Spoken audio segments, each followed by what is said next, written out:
Pernah nggak sih kalian mikir, kenapa ya manusia itu butuh orang lain untuk sekedar ngobrol, kerja bareng, atau bahkan berkonflik? Contohnya, waktu lagi ribut sama tugas kelompok, pernah nggak kalian ngerasa ada yang lebih kerja keras dari yang lainnya? Atau malah sebaliknya, ada yang cuma numpang nama aja? Kenapa ya? Hal-hal semacam ini tuh bisa terjadi? Oh ya, kenalin dulu nih. Kami dari kelompok 4. Aku, Kurnia Puspasari Azza Putri, dan bareng sama teman-teman aku, yaitu Kevin Darmawan Saputra dan Kansa Naura Fadilah. Di sini, kami ngajak kalian ngobrol santai soal satu materi menarik di mata kuliah Sosiologi Antropologi, yaitu individu dan interaksi sosial, perspektif sosiologi dan psikologi. Kita bakal bahas gimana manusia sebagai individu nggak pernah lepas dari interaksi dengan orang lain, mulai dari interaksi sederhana sampai ke hubungan sosial yang lebih kompleks. Semua ini bakal kasih kita gambaran tentang kenapa hubungan sosial itu penting banget dalam membentuk identitas dan cara kita menjalani hidup sehari-hari. Pernah nggak kalian bertanya-tanya, kayak gimana sih kita saling berhubungan satu sama lain? Ternyata semuanya bermula dari yang namanya interaksi sosial. Nah, interaksi ini adalah proses di mana dua orang atau lebih saling bertukar tindakan, kayak ngobrol, berjabat tangan, atau bahkan sekedar saling tatap. Menurut George Simmel, interaksi sosial itu punya dua elemen utama nih, yaitu dominasi dan konflik. Nah, dominasi itu ada 3 jenisnya. Yang pertama, dominasi individu. Ini tuh kayak hubungan antara guru dan murid, di mana kebebasan murid sedikit terbatas. Yang kedua, ada dominasi kelompok, yaitu kayak gereja atau kekaisaran. Biasanya ini lebih bersifat impersonal dan mengatur banyak orang. Dan yang ketiga, ada dominasi hukum atau prinsip. Contohnya kayak pasca revolusi Prancis, di mana masyarakat mulai bangga dengan prinsip kebebasan. Selain itu, Simmel juga bilang, kalau konflik itu bukan cuma soal negatif aja. Konflik bisa memperbaiki ketidakseimbangan sosial, bahkan memperkuat solidaritas dalam kelompok. Tapi ya, konflik juga bisa destruktif, kayak perceraian contohnya. Lanjut, ada 2 hal penting lagi nih, yaitu isi dan bentuk dari interaksi. Isi ini lebih ke kedorongan psikologis kita, kayak rasa percaya atau insting. Sedangkan bentuk, ya pola umum dalam masyarakat, kayak cara kita menyapa atau berjabat tangan. Misalnya, kalau ketemu teman dekat, kita santai banget. Tapi kalau ketemu bos, ya pasti lebih formal kan? Bentuknya itu beda, tapi isi dari motivasi kita tetap sama. Kita mau komunikasi. Jadi, dari hal-hal sederhana kayak ngobrol, salaman, atau bahkan konflik, kita bisa lihat nih, gimana sih interaksi sosial itu jadi dasar dari hubungan manusia? Yaitu, kita mau berkomunikasi. Ada satu lagi nih yang gak kalah penting. Namanya interaksi.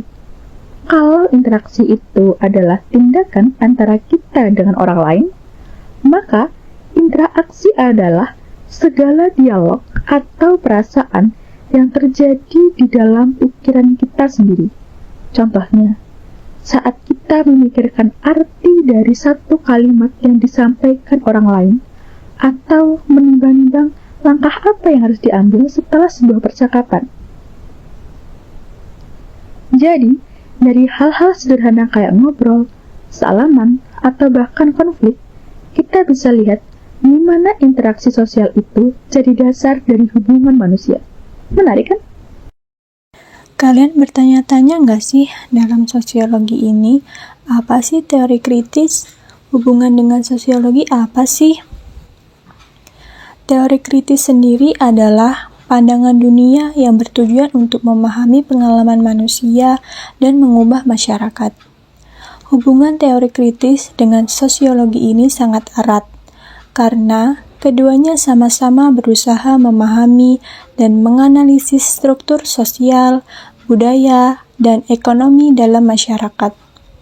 Sebagai contoh, seperti menganalisis bagaimana akses pendidikan lebih berkualitas dan lebih banyak dimiliki oleh kelas atas.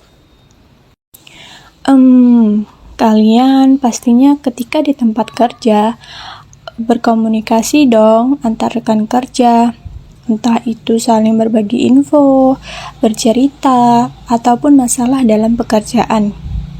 Nah, itulah yang dikatakan dengan sosiologi mikro. Singkatnya begini, sosiologi mikro ini adalah fokus pada individu atau kelompok kecil dan berinteraksi secara langsung. Selanjutnya kita membahas teori feminis. Pasti mendengar kata feminis ada kaitannya dong dengan perempuan. Bener banget, teori feminis ini perspektif sosial dengan menekankan makna simbol dan konteks gender, khususnya untuk perempuan, yang dihasilkan melalui sebuah interaksi. Lalu, mengapa sih teori ini harus perempuan? Karena sebagian besar perempuan seringkali dianggap remeh dan ditempatkan pada posisi yang lebih rendah dibandingkan seorang laki-laki, baik dalam hal hukum, pekerjaan, dan pendidikan. Mana nih yang suka fit call, telepon sama keluarga, ataupun orang tuanya? Pastinya hampir semua ya begitu. Entah saling memberi kabar, bercerita, atau lain-lainnya. Kasus tersebut masuk ke dalam sosiologi yang dinamakan dengan jejaring. Jejaring sendiri adalah bagian penting dari kehidupan manusia yang menciptakan hubungan dan interaksi untuk membentuk cara kita berkomunikasi serta berkolaborasi dengan orang lain. Selanjutnya, kita akan membahas tentang pendekatan tambahan terhadap interaksi. Sebelumnya, tahu nggak sih kalian apa itu pendekatan tambahan terhadap interaksi? Yuk, simak penjelasannya. Pendekatan tambahan terhadap interaksi ini konsep sosiologi yang merujuk individu dan kelompok dalam berinteraksi, yang tujuannya untuk membentuk dunia di sekitarnya berdasarkan norma, nilai, dan struktur sosialnya. Bisa kalian lihat ilustrasi tersebut. Dalam ilustrasi tersebut, ada dua orang teman saling sapa saat bertemu. Nah, itulah contoh dari interaksi tambahan terhadap interaksi. Kalian pernah dengar kata dia nggak sih? Pasti asing gak sih di telinga kalian? Dia ini merujuk pada hubungan sosial antar dua individu. Kalian lihat ilustrasi ini deh. Adanya kasih sayang seorang anak diberikan oleh orang tuanya. Pastinya orang tua dari kalian semua tidak hanya memberikan kasih sayang dong. Pasti kita juga diberikan pengasuhan dan pengajaran yang baik. Kalau mendengar kata pendidikan, pasti di benak kalian langsung terpikirkan adanya proses belajar mengajar di sekolah. Ya kan? Yaps, betul sekali. Dalam materi ini membahas tentang fungsionalisme struktural yang artinya struktur yang memandang masyarakat sebagai suatu sistem yang terdiri dari bagian-bagian dan bekerja sama untuk menjaga keseimbangan dan stabilitas sosial. Contohnya yaitu tadi guys, lembaga pendidikan yang memiliki fungsi mendidik generasi muda untuk berkontribusi pada masyarakat. Dididik melalui proses belajar, mengajar di sekolah, isinya tidak hanya memberikan sebuah ilmu pengetahuan saja, tetapi mengajarkan disiplin, pentingnya norma dan nilai yang ada di masyarakat. Lalu dalam sosiologi ada materi yang namanya ukuran kelompok. Apa itu sih ukuran kelompok? Ukuran kelompok ini adalah menekankan bahwa individu maupun kelompok dapat bervariasi. Struktur interaksi yang ada mengikuti pola tertentu yang terbentuk oleh dinamika itu sendiri. Hal tersebut nantinya membentuk individu dapat beradaptasi dalam konteks sosial yang lebih besar. Dalam ukuran kelompok ini ada dua kasus. Dalam ilustrasi pertama ini terdapat sebuah keluarga berkumpul dan berinteraksi. Nah, nantinya pasti dalam sebuah anggota keluarga ini berbagi cerita dong maupun sebuah pengalaman. Dalam ilustrasi kedua terdapat sebuah kelompok organisasi. Nah, mungkin nantinya di sana mereka berdiskusi secara bersamaan dengan tujuan untuk mencapai tujuan bersama. Pasti hampir semuanya mempunyai seorang sahabat yang selalu ada, seperti saling curhat, memberikan nasihat satu sama lain, selalu ada saat suka maupun duka. Ya, contoh tersebut bisa dikatakan sebagai sebuah teori pertukaran dalam sosiologi. Singkatnya, teori pertukaran ini begini. Teori pertukaran ini adalah teori yang memberikan pemahaman terhadap interaksi sosial dan bagaimana individu yang berusaha mencapai tujuan melalui hubungan orang lain.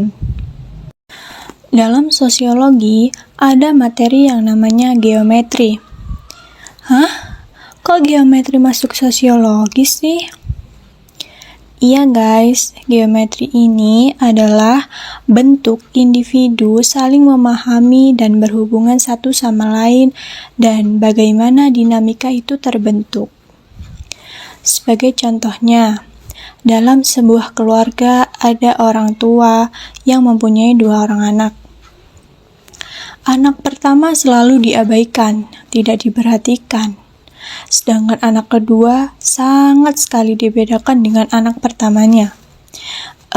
Seperti lebih diperhatikan dan lebih dimanja. Nah, hal tersebut menciptakan adanya geometri interaksi yang mempengaruhi hubungan dalam keluarga tersebut. Nah, trait ini 11-12 hampir sama dengan dia. Bedanya, kalau trait ini kelompok sosial yang terdiri dari 3 orang. Contoh kasusnya seperti terdapat 3 rekan kerja yang mengerjakan proyek bersama. Tetapi, tiba-tiba terdapat sebuah perbedaan. 2 orang menyetujui satu ide, tetapi anggota ketiga menentangnya dan merasa tidak didengar. Nah, itulah kasus dalam trait ini. Pernah nggak sih kalian kepikiran kayak gimana ya cara interaksi itu nggak cuma terjadi antara 2 orang aja, tetapi juga berkembang menjadi sesuatu yang lebih besar. Yup, interaksi bisa membentuk kelompok dan bahkan antar kelompok. Jadi gini, kelompok itu pada dasarnya adalah kumpulan individu yang saling berinteraksi. Nah, interaksi ini nih yang bikin pola hubungan terbentuk. Bisa positif, bisa juga negatif. Misalnya, kalau komunikasinya lancar dan saling mendukung, ya hubungan dalam kelompok itu bakal lebih harmonis. Tapi kalau ada konflik atau salah paham, ya bisa jadi bumerang. Nah, menurut dari Charles Cooley, kelompok sendiri itu dibagi menjadi 2 jenis. Nah, pertama, kelompok primer. Ini tuh kelompok kecil yang hubungannya erat banget, kayak keluarga atau teman dekat. Di sini, interaksinya itu lebih personal dan lebih intim. Kamu tahu mereka, mereka tahu kamu. Bahkan sampai ke hal-hal kecil yang nggak kamu ceritain ke orang lain. Yang kedua, ada kelompok sekunder. Kalau ini biasanya lebih besar, lebih formal, dan hubungannya nggak seintim kelompok primer. Contohnya, organisasi, komunitas, atau mungkin tim kerja di kantor. Hubungannya pun lebih ke tujuan atau ke kepentingan tertentu, bukan soal perasaan pribadi. Nah, ngomongin kelompok, pasti ada dong yang namanya pemimpin. Nah, menurut Blau, pemimpin tuh biasanya orang yang bisa kasih manfaat besar buat kelompok.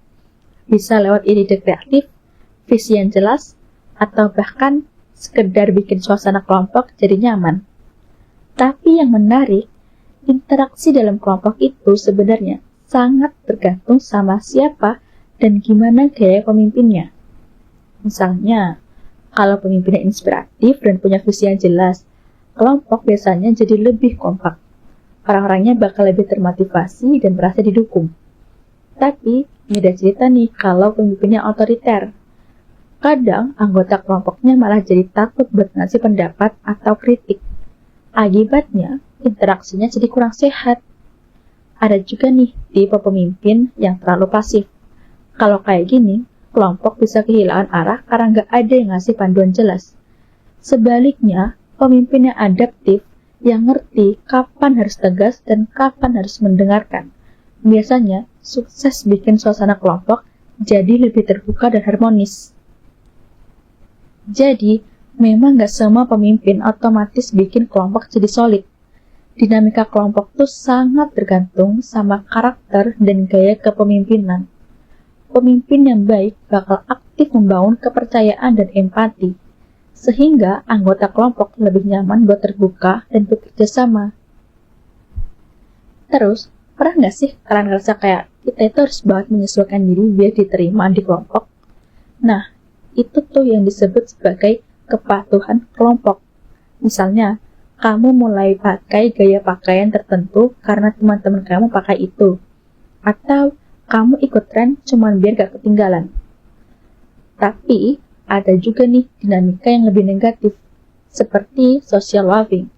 Ini terjadi ketika anggota kelompok merasa nggak ada yang memperhatikan kontribusinya. Jadi mereka jadi lebih malas dan nggak berusaha maksimal. Mereka berpikir kayak, kalaupun aku nggak ngerjain, toh nggak akan ketahuan. Yang lebih parah lagi, ada yang namanya free rider. Kalau social loving itu mungkin orangnya malas karena tanggung jawab mereka merasa nggak akan terlihat, seorang free rider malah nggak ngapa-ngapain sama sekali. Tapi tetap mau menikmati hasil kerja keras orang lain. Misalnya, dia nggak bantu tugas kelompok, tapi tetap pengen dapat nilai yang sama. Selain itu, ada juga yang namanya fenomena groupthink.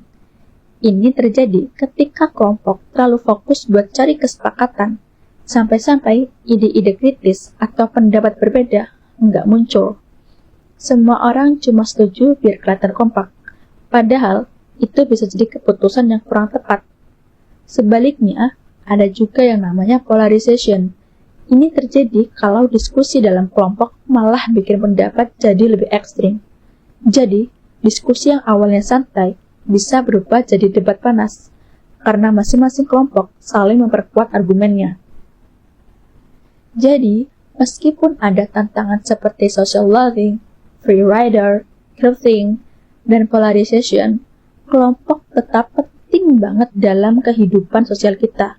Kuncinya adalah komunikasi yang baik, pembagian tugas yang jelas, dan kepemimpinan yang efektif. Bukan cuma di kelompok, interaksi antar kelompok juga memainkan peran penting. Ketika kelompok-kelompok ini saling berinteraksi, bisa muncul koalisi atau bahkan konflik antar kelompok, tergantung dari bagaimana mereka mengelola perbedaan. Jadi, semakin kita memahami interaksi dalam kelompok dan antar kelompok, semakin kita bisa melihat bagaimana masyarakat terbentuk dan berkembang. Jadi, setelah tahu bagaimana individu dan interaksi sosial saling mempengaruhi, kita bisa melihat bahwa hubungan itu nggak hanya soal komunikasi, tetapi juga soal memahami peran kita di dalam masyarakat. Dari interaksi kecil kayak ngobrol sama teman, sampai yang besar kayak kerja tim atau membangun komunitas. Semuanya itu punya makna. Jadi, ayo, mulai sekarang kita hargai setiap bentuk interaksi dan jadikan itu sebagai cara untuk terus tumbuh dan belajar bareng. Karena pada akhirnya, manusia itu nggak bisa hidup sendiri, bukan?